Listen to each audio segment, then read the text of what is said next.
Welcome!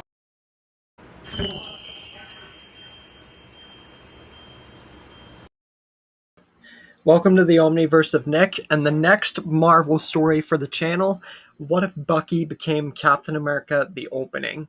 Before we get into it, be sure to check out the Omniverse's homepage, where our channel mascot Omni will direct you to the Discord, both Google Docs, and everything else the Omniverse has to offer, along with smashing the like button, subscribing to the Omniverse of Nick, sharing the Omniverse around and turning on all Omniversal notifications, and commenting future requests and expectations in the comments section.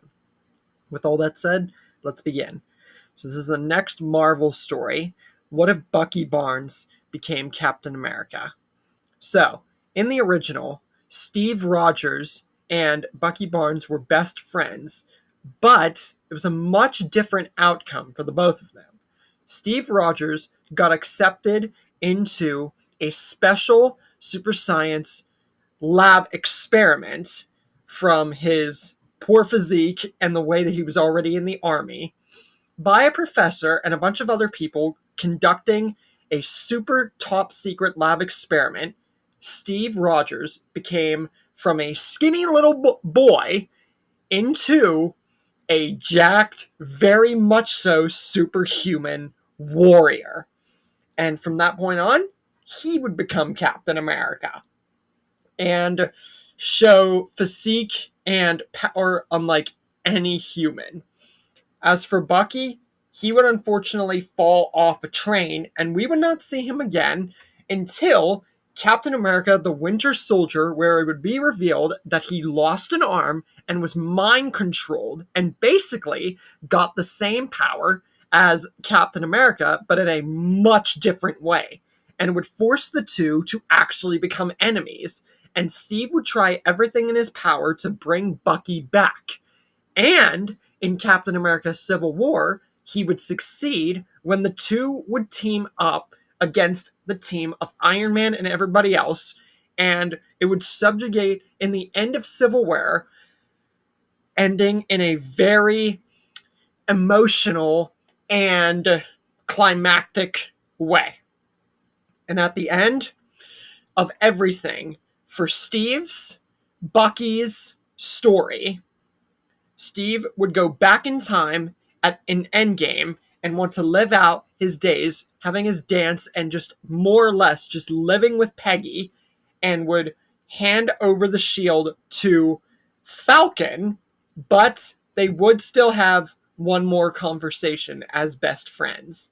And as for the legacy of Captain America from that point, it would be switched between the likes of Falcon and Bucky in their spin-off show, but the true one who would wield the mantle of Captain America and would go on to form the future legacy would be Sam Wilson, aka Falcon.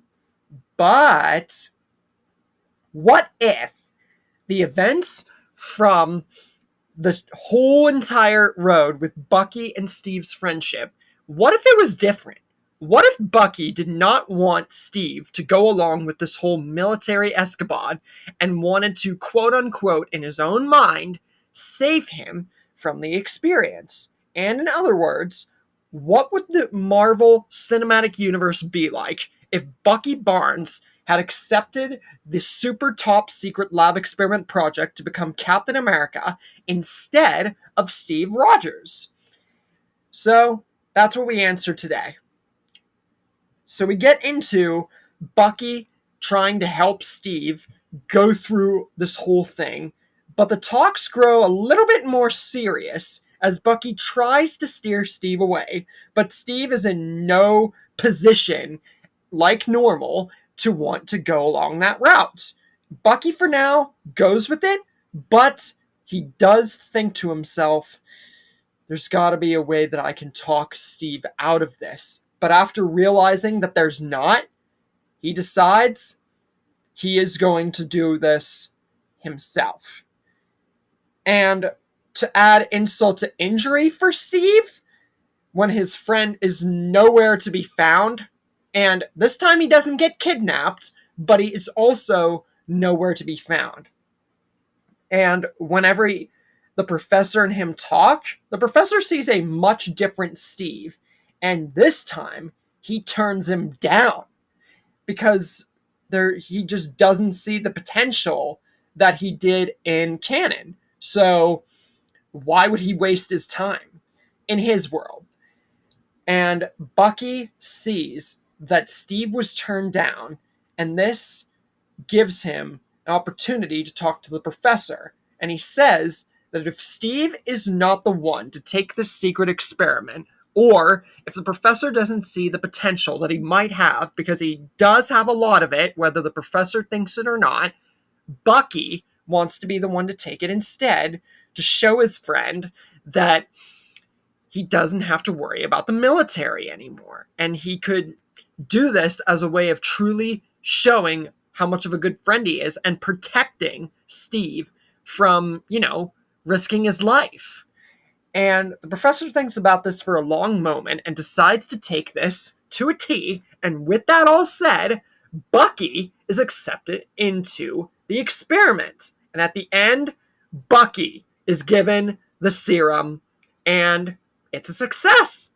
And then the professor is shot down, and Peggy, when she realizes about this, because she's not stupid and she's talked to Steve, she is not too happy about this and says, you realize that Steve is going to probably find out about this, and when he does, there's no guarantee that you will be the same friends with him that you were before. But Bucky doesn't have time to figure that out because he runs after the dude who shot down the professor, and he escapes into the underground submarine thing. And that pretty much goes all the way that it did. Just like with Steve. Speaking of Steve, when he finds out what Bucky was doing, and when he finds out where he was and everything after he was rejected, this lights a new fire in Steve. Because not only was he rejected from a super top experiment that could have really made him the true warrior and soldier that he really wanted to be, and to find out that he was betrayed pretty much by his own friend, and his friend got to do it, and he didn't. On one hand, he should be happy about this. But on another hand, it should have been him. The fact that it was Bucky and not him feels that not only was he betrayed by his best friend, but the military looked down on him. Just like they always did. But this time, it's far from not wanting to give up or anything. He feels just utterly sunken down, betrayed, and left out. So, this lights a new fire in Steve, and he runs, leaving the military and going off God knows where.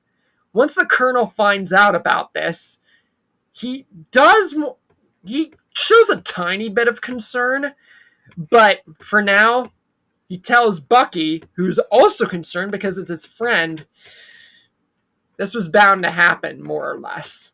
But they cannot focus on that for now, and Bucky dons Captain America so that they can focus on the task at hand and worry about Steve Rogers at a later point in time. And soon enough, Bucky begins to get more and more used to his powers, and donning the shield, getting it more or less, and just overall accepting the role of Captain America. And with this, they succeed in mission after mission after mission.